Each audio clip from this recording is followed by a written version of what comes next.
Merci de votre fidélité à Congo 26 Télévision et bienvenue dans ce 19h30. Voici les principaux titres de cette édition. RDC, redevabilité, le grand face-à-face avec la nation à travers les médias. Dans un exercice de transparence devenu capital, le président de la République, Félix Tshisekedi, s'est prêté au jeu de la redevabilité. Quels sont les acquis, les zones d'ombre et les perspectives pour le futur immédiat du pays? Nous revenons sur les moments forts de cette confrontation directe avec les attentes du peuple. Débat sur la Constitution. L'opposant monte au créneau suite aux propos du chef de l'État concernant une éventuelle révision constitutionnelle. Le dirigeant du parti en vol crie à la dérive et au spectre d'un troisième mandat.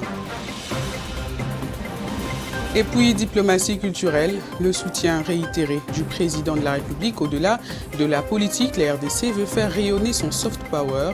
Félix Tshisekedi a réaffirmé son soutien indéfectible aux ambassadeurs de la culture, un geste fort pour valoriser le patrimoine congolais et soutenir ceux qui portent haut les couleurs du pays sur la scène internationale. Le décor est planté, Madame, Monsieur, restez avec nous pour le développement de ces titres. C'est ce que beaucoup qualifient déjà de grand oral du quinquennat. Mercredi 6 mai 2026, à la Cité de l'Union africaine, le président Félix Tshisekedi s'est livré à un exercice de transparence et de vérité face à la presse. Sécurité dans l'Est, réforme constitutionnelle, pouvoir d'achat et diplomatie. Aucun sujet tabou, aucune zone d'ombre entre les bilans de parcours de vision d'avenir. Le chef de l'État a rappelé que la RDC n'était pas un pays pauvre, mais un géant en plein réveil. Retour sur les moments forts de cet échange avec Fabien Lumbala. Après un léger report d'agenda, l'attente a pris fin mercredi. Sous les ors de la Cité de l'Union africaine, le décor était planté pour un face-à-face marathon. Félix Tshisekedi, face aux journalistes, a d'abord tenu à fixer le cap avec des mains fortes, presque solennelles. Le message clair, notre pays n'est pas pauvre, il a été appauvri par l'histoire. Cette phrase résonne comme un leitmotiv de cette rencontre avec la presse. Pour le président, la RDC est à un tournant. L'objectif est clair, transformer le potentiel naturel et la vitalité de la jeunesse en une puissance économique réelle. Le chef de l'État a martelé sa vision d'un Congo souverain qui coopère avec le monde sans jamais brader sa dignité. Organisé autour de 3 thématiques, sécurité, diplomatie, gouvernance politique et sociale économie, l'exercice questions-réponses a permis de balayer les inquiétudes des Congolais. Sur la sécurité, un rappel de la fermeté face aux agressions et l'importance des récents accords diplomatiques. Sur la politique, les éclaircissements attendus sur la révision de la Constitution. Et sur le social, une reconnaissance des impatiences et des douleurs de la population avec la promesse d'une accélération des réformes. Plus qu'une simple conférence de presse, Félix Tshisekedi a signé mercredi à Kinshasa un pacte de résilience avec son peuple. Le Congo est plus grand que les crises qu'il traverse, a-t-il conclu. Un message d'espoir et de fermeté qui place désormais le gouvernement devant ses responsabilités pour traduire cette vision en résultat concret dans un panier de la ménagère. Face à la presse nationale et internationale, mercredi à Kinshasa, le président de la République, Félix Tshisekedi, s'est livré à un exercice de redevabilité exhaustif. Dans un mot d'introduction dense, le chef de l'État a balayé les enjeux sécuritaires, diplomatiques et sociaux qui cristallisent l'actualité du pays. Fabien Lumbala Wakalangi décrypte cette adresse.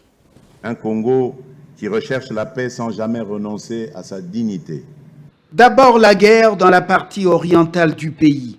Le président de la République a réaffirmé avec fermeté que la RDC subit une guerre d'agression injuste dont les auteurs sont clairement identifiés par la communauté internationale. Tout en privilégiant la voie diplomatique, qualifiée parfois d'instrument des puissances et non des faiblesses, Félix Tshisekedi a martelé que la paix ne se fera pas au détriment de l'intégrité territoriale. Il a notamment clarifié la portée des accords de Washington, assurant qu'ils ne constituent en aucun cas une aliénation de la souveraineté nationale, mais un levier pour faire taire les armes et restaurer l'autorité de l'État. Ensuite, l'économie, notamment des indicateurs au panier de la ménagère. Le chef de l'État a mis en avant les résultats macroéconomiques encourageants, citant une inflation contenue à 3,3% et une réduction drastique de l'impôt sur le revenu professionnel de 15% à 3%. S'il s'est félicité du triplement des salaires des fonctionnaires et de la baisse des prix du carburant, il a toutefois reconnu que le défi majeur reste la transformation de ces chiffres en une amélioration concrète du quotidien des Congolais. La priorité reste la création d'emplois et le renforcement du pouvoir d'achat. Et puis, un appel à la responsabilité destinée aux médias. Le président a défini la liberté de la presse comme une exigence démocratique, tout en mettant en garde contre la désinformation qu'il qualifie d'arme de guerre. Enfin, sur la question sensible de la Constitution, Félix Tshisekedi ne ferme pas la porte au débat, mais exige qu'il soit mené sans obsession politicienne, rappelant que la loi fondamentale est le pacte garantissant la stabilité de la nation. Le Congo n'est plus un territoire à problème, mais un territoire de solutions, a conclu le chef de l'État, réitérant sa vision d'un pays souverain, acteur majeur de la transition énergétique mondiale grâce à ses minéraux stratégiques. Nous comprenons qu'en ce moment, psychologiquement, ils doivent être aussi déstabilisés parce que Après cette sortie médiatique du président de la République, le temps monte d'un cran au sein de la classe politique. L'opposition dénonce ce qu'elle qualifie de manœuvre à découvert de Félix Tshisekedi pour s'éterniser au pouvoir via un projet de référendum constitutionnel. Au cours d'une interview dans la presse, Délice Sanga, dirigeant du parti Envol, accuse le chef de l'État de chercher un plébiscite pour contourner les limites constitutionnelles, un acte qu'il perçoit comme une trahison de l'héritage d'Étienne Tshisekedi et un mépris pour le sacrifice des martyrs de la démocratie. Nous y reviendrons.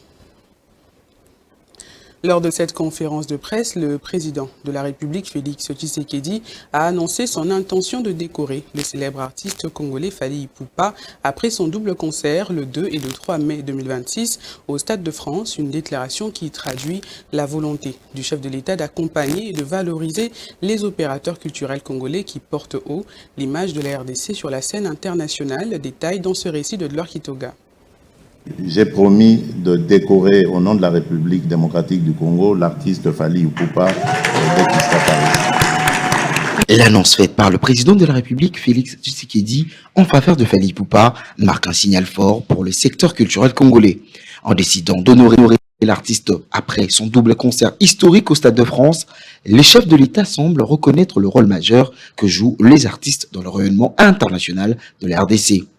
Permettez-moi quand même de rendre hommage à cet artiste congolais qu'est Fally Ipupa, qui vraiment a fait la fierté de notre pays.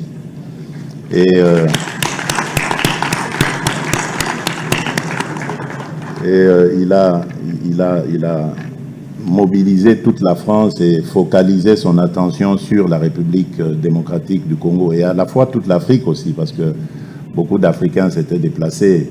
J'ai promis de décorer au nom de la République démocratique du Congo l'artiste Fally Ipupa dès qu'il sera Paris. Depuis plusieurs années, les opérateurs culturels dénoncent le manque d'accompagnement des autorités malgré les exploits réalisés à l'étranger par plusieurs talents congolais. Cette prise de position présidentielle apparaît donc comme une volonté de changer progressivement cette perception et d'encourager ce qui valorise l'image du pays au-delà des frontières.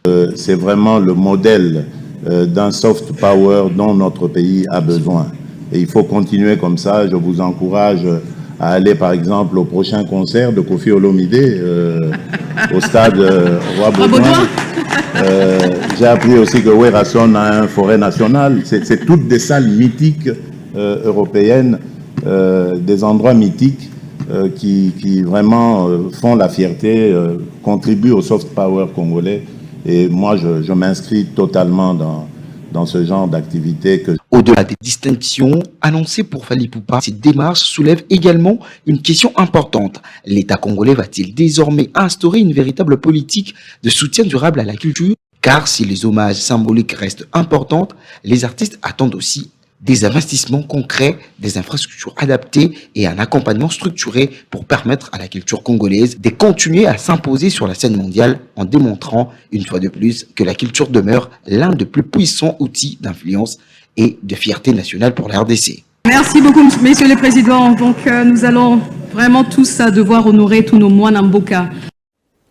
À l'occasion de la marche organisée par l'UDPS le lundi 4 mai 2026 à Kinshasa, en soutien aux sanctions américaines visant Joseph Kabila, l'Alliance des forces démocratiques du Congo, AFDC, est alliée a démontré que sa capacité de mobilisation demeure intacte.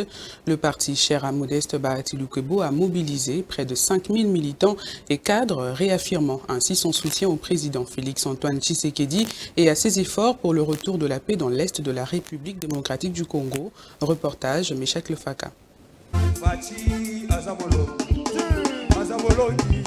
C'est à l'initiative de l'Union pour la démocratie et le progrès social, UDPS Tshisekedi, que des milliers de citoyens, de partis politiques et des églises citées de refuge du prophète Dr Moulindo Agile, dont les fidèles ont pris part active à cette marche et investi le principal acteur de la capitale congolaise pour exprimer leur soutien aux sanctions américaines visant l'ancien président Joseph Kabila, accusé par Washington des liens présumés avec le rebelle M23 AFC. Parmi les forces politiques présentes, l'Alliance des forces démocratiques du Congo AFDC, cette formation politique s'est illustrée par une participation particulièrement remarquable. Près de 5000 militants et cadres du parti ont répondu à l'appel du président national statutaire et autorité morale, le professeur Modeste Bahati Lukwebo. Conduite par le secrétaire général du Richard Malongo, sous un soleil ardent, drapelé les vents, des chansons et des ovations, ces militants ont parcouru les grandes artères de Kinshasa, arborant des calicots aux messages explicites, témoignant de la capacité de mobilisation et de l'ancrage populaire du parti. Cette démonstration de force s'est accompagnée d'un message politique clair, un soutien réaffirmé au président de la République, Félix-Antoine Tshisekedi Tshilombo, ainsi qu'un hommage à son action diplomatique déterminante dans la mise en œuvre de ces sanctions internationales. Une journée fortement symbolique qui illustre les dynamiques politiques actuelles et les rapports de force en pleine évolution sur la scène nationale.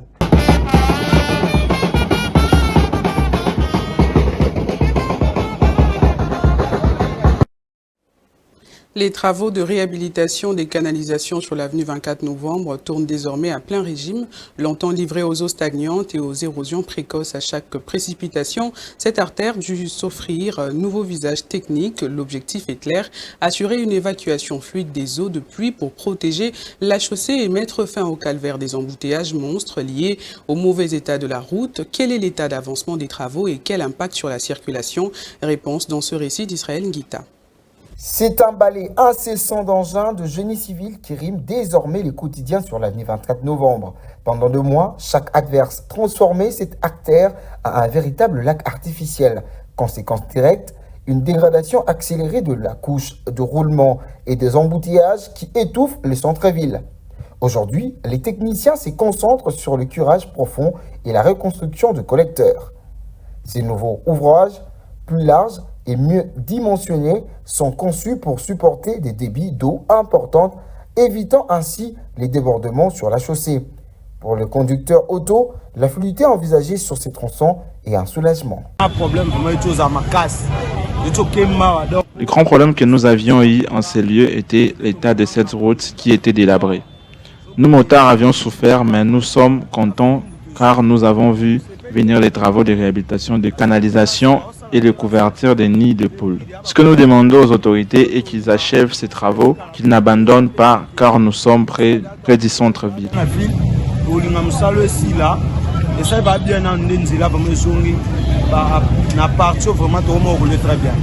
Ces chantiers qui entrent désormais dans la phase décisive promettent de redonner à l'avenue 24 novembre son rôle de pivot du transit urbain, un soulagement attendu par de milliers de Kinois qui espèrent voir enfin la fin du calvaire des inondations routières.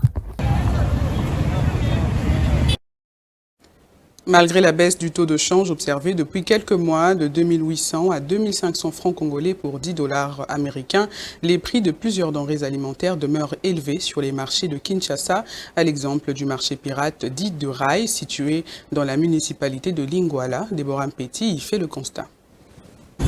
Alors que le taux d'échange connaît une légère baisse sur les terrains, les effets tardent à se faire sentir. Au marché pirate Rai de Lingwala par exemple, plusieurs denrées alimentaires continuent d'être vendues à des prix jugés élevés au grand désarroi des commerçantes et des consommateurs. Certaines vendeuses n'hésitent pas à exprimer leur ras-le-bol face à cette situation qu'elles jugent incompréhensible, tout en appelant notamment les autorités à renforcer les contrôles au niveau de grossistes qu'elles accusent d'imposer des prix élevés malgré l'appréciation de la monnaie locale, le franc congolais.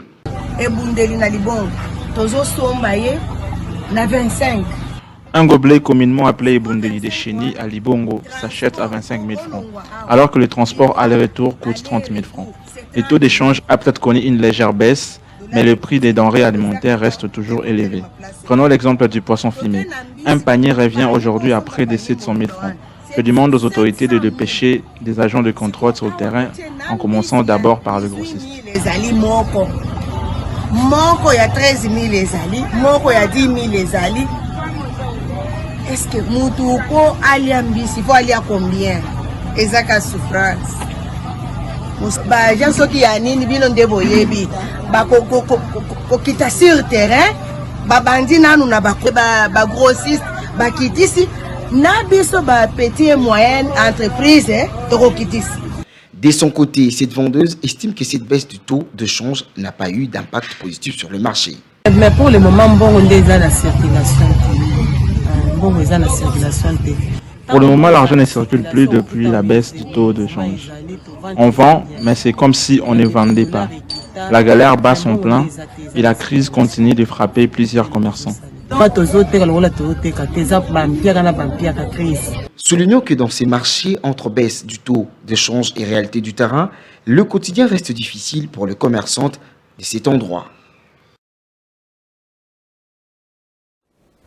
Les léopards de moins de 17 ans ont quitté Kinshasa ce jeudi pour Rabat au Maroc où ils participeront à la Coupe d'Afrique des Nations U17 prévue dès le 13 mai prochain.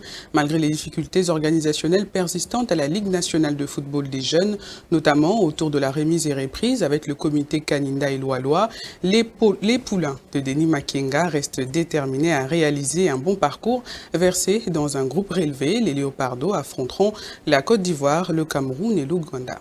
Après avoir pris connaissance de la publication sur les réseaux sociaux d'une liste de 70 entreprises liées à Joseph Kabila sous sanction américaine, sur laquelle 3 sociétés respectivement dénommées Sycamore Investissement, Sycamore Travel Agency et Sycamore Investissement Congo figure la direction de Sycamore Sarl, immatriculée au registre de commerce et du crédit immobilier sous le numéro CD-KIN-R. CCM-16-B-8511, enregistré à l'identification nationale sous le numéro 01-83N054-19L et en son siège social au numéro 68 6 avenue Batete, la commune de la Gombe, dans la ville de Kinshasa, tient à éclairer l'opinion publique nationale et internationale sur ce qui suit. Sycamore Sarl est une société de droit congolais à capital exclusivement congolais aux associés de nationalité congolaise et employés un personnel uniquement congolais. Sycamore Sarl n'est ni une succursale, ni une filiale, ni un bureau de représentation d'une de sociétés susmentionnées et n'entretient aucune relation d'affaires, directe ou indirecte, avec l'une d'elles.